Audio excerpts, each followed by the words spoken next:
تکلیف ہو پریشانی ہو تو انسان کا پورا بدن تڑپ اٹھتا ہے، لیکن آج مسلمانوں کی ایمانی غیرت کا یہ عالم ہے کہ ادھر فلسطین کے اندر مسلمان مر مٹ رہے ہیں، بچوں کو بموں سے بلاسٹنگ کر کے ہوا میں تحلیل کیا جا رہا ہے، مسلمان عورتوں کو زندہ پکڑ کر جو دل میں آئے جو دل چاہے ان کے ساتھ وہ کیا جا رہا ہے۔ اس سے قبل بھی اگر ہم دیکھیں مسلمان عالم پر کیا کچھ نہیں ہوا، آپ اگر دیکھیں کہ اپنے پڑوسی ملک افغانستان کے اندر امریکہ اور اس کے نیٹو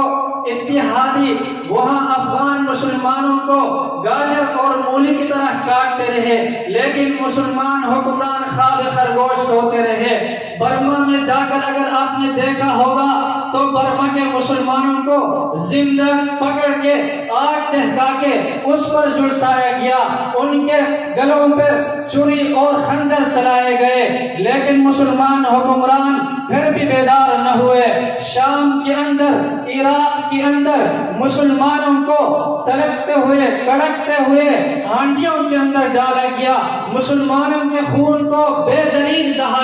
بہایا گیا اور مسلمانوں کی نسل کشی کی گئی، لیکن مسلمان حکمران جو نام نہاد مسلمان کہلاتے ہیں ان کے قانون تک جوا نہیں رنگا اور وہ ہوش میں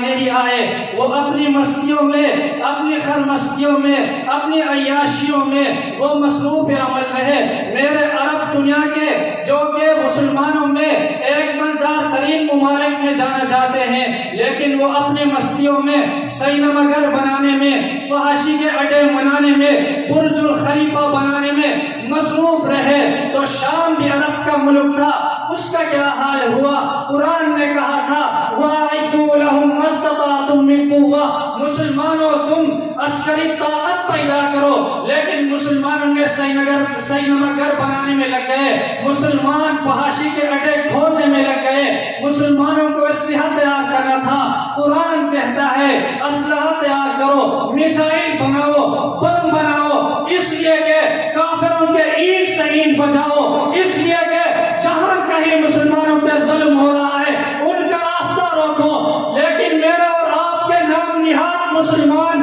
ابھی تک ہوش میں نہیں۔ میں کہتا ہوں اگر یہ تسلسل رہا، یہ سلسلہ جاری رہا، رب قرآن کی قسم جس طرح میرے اور آپ کا اسلام آج صرف کتاب کے اندر نقوش کی صورت میں موجود ہے، ظاہری طور پر مسلمان کی زندگیوں میں اسلام نظر نہیں آ رہا، اگر یہ سلسلہ چلتا رہا مسلمان خاموش بنی تماشائی بن کے بیٹھے رہے تو یہ کافر لوگ، یہ دین دشمن، یہ قرآن کی دشمن اسی طرح مجھے بھی آپ کو بھی گاجر اور مولی کی طرح کاٹتے رہیں گے۔ نام نہاد اقوام متحدہ اور دیگر تنظیمیں جو انسانی حقوق کی تحفظ کی بات کرتے ہیں وہ بھی مسلمانوں کے قتل عام کا مذاق اڑا رہے ہیں، الٹا تماشائی بنے بیٹھے ہیں۔ میں سوال کرتا ہوں اپنے لفظ سے اپنے مسلمان بھائیوں سے، آخر کیا وجہ ہے مسلمان سمندر کے جاگ کے برابر ہونے کے باوجود بھی مٹھی پر اسرائیل کے سامنے بے بس کیوں نظر آتے ہیں؟ ایک ہی بات نظر آتی ہے، میرے اور آپ کا تعلق اس کلام سے ٹوٹ گیا جس کلام کو آج ان بچوں نے اپنے سینے میں اتارا۔ میرا سوال ہے آج یہ مٹھی پر اسرائیلی فلسطین کو ان سے چھین کر کفرستان بنانے میں کیوں تل تلے ہوئے ہیں؟ میں سمجھتا ہوں وہاں کے مسلمانوں کی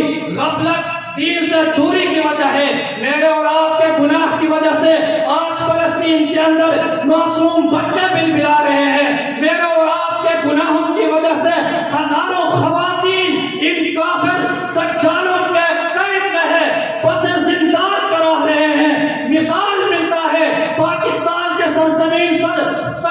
سے اٹھا کر میری اور آپ کی اسلامی بہن ڈاکٹر عافیہ کو امریکیوں کے حوالے کرنے والے کوئی غیر مسلم حکمران ہرگز نہیں تھا۔ میرے اور آپ کے اسلامی ملک کے نام نہاد صدر، نام نہاد حکمران وقت کے پرویز مشرف تھا، جس کو اللہ نے دنیا میں ہی نشان عبرت بنایا، لیکن آج بھی میرے اور آپ کے حکمران ان سے نشان عبرت نہیں پکڑے ہیں۔ وہ وقت دور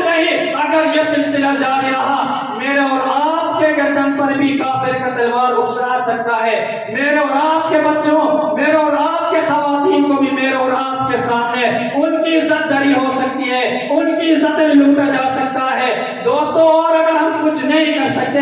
صبح و شام دن رات اٹھتے بیٹھتے اپنے دل میں ان مظلوم مسلمانوں کو اپنی دعاؤں میں یاد رکھنا. جو ہم سے ہو سکے وہ ہم کریں گے انشاءاللہ.